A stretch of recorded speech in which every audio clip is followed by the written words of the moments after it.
Bonsoir, nous sommes le jeudi 15 septembre. Vous regardez le 7-8 le journal. Merci de nous retrouver pour cette nouvelle édition. On commence tout de suite avec les titres. La Société du Grand Paris fait sa rentrée. L'établissement public chargé de concevoir et construire le réseau de transport Grand Paris Express a présenté ce matin l'état d'avancement des différents chantiers des futures lignes de métro. Et améliorer l'emploi et le recrutement local, c'est la volonté de l'agglomération. Elle lance ainsi une grande enquête et des rencontres avec les entrepreneurs du territoire.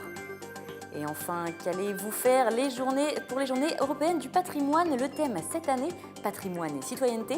En Ile-de-France, 1500 lieux ouvrent leurs portes. Petit tour d'horizon de ce qu'il y a à voir dans les Yvelines.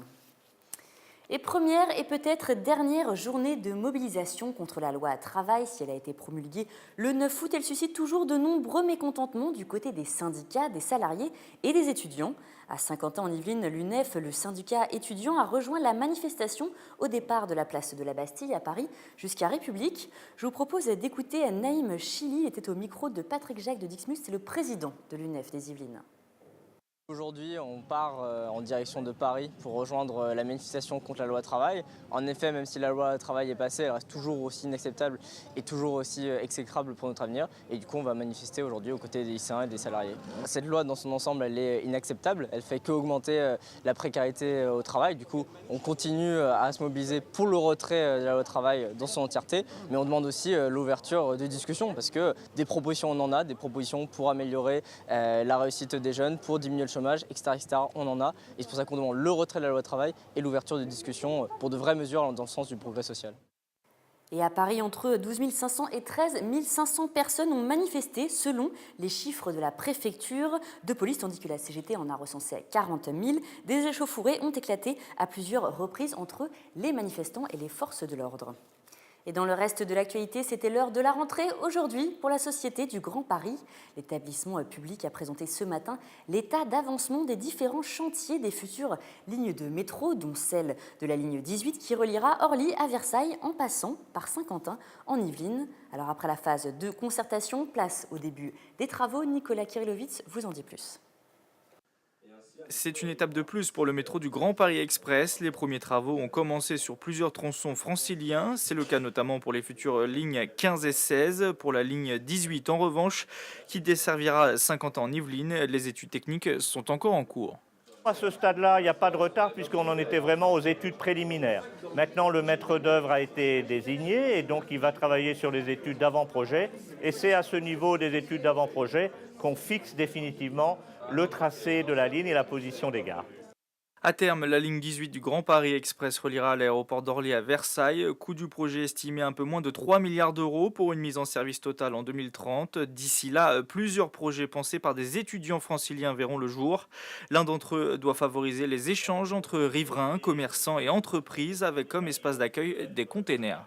Ça sera vraiment, c'est l'impact visuel qu'on veut d'abord avoir. Donc avec le conteneur, ça sera vraiment de la forme de la tôle, quoi. Avec une terrasse qu'on n'a pas forcément l'habitude de voir sur un conteneur. Et l'intérieur, par contre, sera vraiment aménagé pour, par exemple, pour la restauration, avec vraiment les réfrigérateurs, le plan de travail. Donc l'intérieur sera vraiment nouveau pour le consommateur. Utilisateurs et consommateurs devront en tout cas se montrer patients. Les premières rames de métro dans les Yvelines n'arriveront pas avant 14 ans. Éducation à présent, le premier forum départemental de l'apprentissage s'est tenu aujourd'hui à la mairie de Versailles. Plus de 500 offres de contrats de professionnalisation ont été présentées aux étudiants. Au programme également des conférences et des entretiens individuels avec des professionnels. Mickaël Elmidoro était sur place. Mettre en lien les étudiants avec les centres de formation et les entreprises, c'était l'objectif de la première édition du Forum départemental de l'apprentissage, un événement organisé ce jeudi à la mairie de Versailles. Selon les organisateurs, 500 offres de contrats de professionnalisation étaient présentées aux étudiants. On a des retours positifs de certains jeunes qui nous disent qui ne connaissaient pas ce centre de formation ou cette entreprise. Donc ça amène des solutions à un public qui des fois est en demande et aussi perdu parce qu'ils sont jeunes et on a tendance à l'oublier. Pour ce rendez-vous, 30 organismes de formation en apprentissage étaient présents pour orienter plus de 500 jeunes. Ça permet de répondre aux besoins des jeunes, de présenter notre école, notre formation. Après, mes collègues récupèrent les contacts et on les suit, on appelle les jeunes et on leur propose un contrat d'apprentissage ou bien on leur propose la rentrée pour cette année ou pour l'année prochaine. C'est une très très bonne idée, surtout à Versailles, un endroit plutôt facile à trouver, avec des intervenants très intéressants. C'est relativement productif. On ressort avec toutes les réponses aux questions qu'on aurait pu avoir. Et ils nous parlent, ils entament le dialogue directement, ils nous cherchent, ils essayent de chercher ce qu'on cherche, nous découvrir un petit peu et nous montrer un petit peu comment marche leur entreprise et voir si ça nous intéresse. Une deuxième édition devrait être organisée l'année prochaine. En attendant, les missions locales et Pôle emploi peuvent également orienter les jeunes à trouver un contrat de professionnalisation. Donner une nouvelle dynamique économique à l'agglomération en prenant mieux en compte les besoins des entrepreneurs, c'est l'objectif de Saint-Quentin en Yvelines. L'agglomération se lance dans une grande enquête auprès d'eux afin de mieux recenser leurs besoins. Une première rencontre avait lieu aujourd'hui, jeudi 15 septembre, en mairie de Maurepas. L'occasion d'évoquer les problèmes auxquels sont confrontés les dirigeants d'entreprises sur notre territoire. Regardez. Emploi, recrutement et transport, voici quelques-uns des sujets abordés lors de cette réunion. D'un côté, des représentants de Saint-Quentin en Yvelines, responsables de l'économie et de l'insertion professionnelle. De l'autre, des entrepreneurs du territoire. Une première rencontre pour parler de leurs besoins et la stratégie à mettre en place par l'agglomération pour les aider. On voit bien qu'il y a des demandeurs, il y a de l'offre, mais comment ça doit matcher correctement, ça a été la grosse problématique de ce matin. Voilà. Et on voit que ça ne matche pas bien sur certains secteurs. Ce que nous avons retenu prioritairement, c'est sur ces forums de l'emploi. Donc c'est quelque chose que nous avions déjà mis en exergue il y a quelques temps, mais là, puisque nous sommes rentrés avec les 12 communes, évidemment, nous allons réactiver sur les 12 communes. Donc ça, c'est vraiment un point très positif. Le recrutement, une des principales problématiques évoquées ce matin. Ces entrepreneurs cherchent à recruter en priorité sur le territoire. Pourtant, ils rencontrent souvent des difficultés pour y parvenir. Notre problème, je dirais, le plus immédiat, c'est d'avoir accès à un calendrier des prochains forums pour pouvoir, nous en interne, nous organiser et surtout ne pas rater un seul événement qui nous permettrait la mise en contact avec de potentiels candidats. En plus de ces échanges, une enquête est menée avec des questionnaires. 2 autres rencontres comme celle-ci sont prévues pour intégrer les entrepreneurs des 12 communes de l'agglomération. Aujourd'hui, les entreprises, elles regardent.